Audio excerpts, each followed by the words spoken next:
વનરક્ષક ઉમેદવારો દ્વારા ગાંધીનગર ખાતે વિરોધ પ્રદર્શન.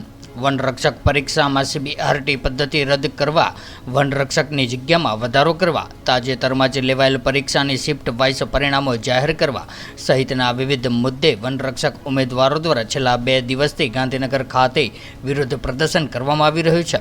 ત્યારે સોમવારે ગાંધીનગર શહેરના રામકથા મેદાન ખાતે હજારોની સંખ્યામાં ઉમેદવારો એકઠા થયા હતા, જેના સમર્થનમાં વિદ્યાર્થી નેતા યુવરાજસિંહ જાડેજા પણ જોડાયા હતા. ત્યારે પોતાની માંગણીઓ સાથે સોમવારે રાત્રે પણ વિદ્યાર્થીઓ રામકથા મેદાન ખાતે જ રોકાયા હતા. ત્યારે રામકથા મેદાન ખાતે આંદોલનની પરવાનગી નહીં હોવાથી મંગળવારે વહેલી સવારે પોલીસ પ્રશાસન દ્વારા આંદોલનકારીઓને ડિટેન કર્યા હતા.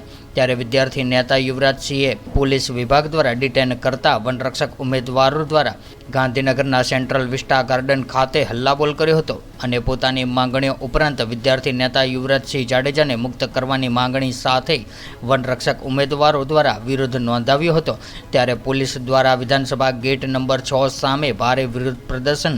વિધાનસભા ગેટ નંબર 6 સામે વિરોધ કરી રહેલા ઉમેદવારોને પોલીસ દ્વારા ડિટેન કરવામાં આવ્યા. ત્યારે વિદ્યાર્થીઓના પ્રતિનિધિત્વ મંડળ સાથે યુવરાજસિંહ જિલ્લા SPને રજૂઆતની મુલાકાત કરવાની હૈયા ધારણા બાદ ઉમેદવારો શાંતિપૂર્ણ માહોલમાં સત્યાગ્રહ છાવણી ખાતે ખસેડવામાં આવ્યા હતા. જો કે મોડી સાંજે સરકાર દ્વારા આંદોલનકારીઓની માંગણીઓ પૈકી એક માંગણી હાલ પૂરતી માનવામાં આવતા આંદોલન સમેટાયું હતું, જે અંતર્ગત હવે ફોરેસ્ટ વિભાગના વનરક્ષક ઉમેદવારની શારીરિક કસોટી માટે પહેલા જે 8 ગણા ઉમેદવારોની યાદીની સામે હવે 25 ગણા ઉમેદવારોની યાદી જાહેર કરવામાં આવશે.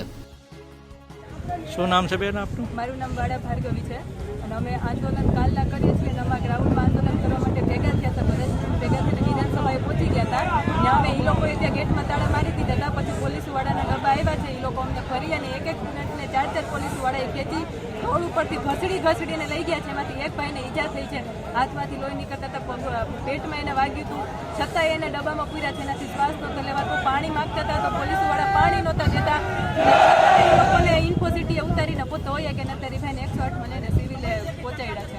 તમારી શું માંગણી છે? માંગણી એક જ છે કે 8 ગણા લોકો લિસ્ટ બહાર પાડ્યું હતું ને એના માર્ક સાથે એ લોકો જાહેર એ લોકો કરતા નથી. એ લોકો જ્યારે લિસ્ટ બહાર પાડ્યું હોય ત્યારે એ લોકોના માર્ક એની પાસે હોય તો એ લોકોને બહાર પાડવામાં શું પ્રોબ્લેમ છે?